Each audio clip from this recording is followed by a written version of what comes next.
Hey guys, how you doing? I'm new to this video thing, so bear with me. I might sound like a fool when I do this, but I'm gonna show you the difference between what it looks like OEM stock without the turn signal modification, and then I'm gonna show you what it looks like with it. So give me a second to set that up and I'll show you.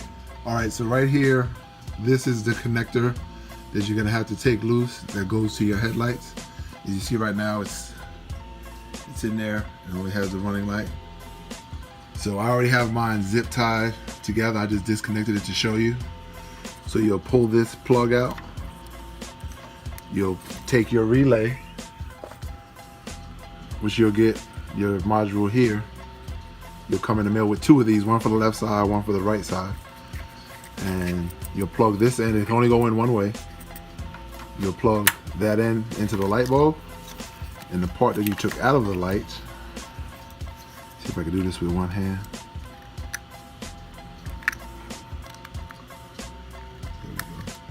I'm not a cinematographer, excuse me. Simple plug in, and now see they're both lit. And you would just, I have it zip tied up, this little tag on top of the relay. I just zip tied them all together onto the OEM harness that was there. And I'll have a couple of zip ties in the package when I send it to you. So that stays in the vehicle like that all the time. And now, I hit the turn signal. There you go. So it's just that simple. You pull that off, pull the OEM plug off, you put the connectors in between, strap it up, and voila, just that simple.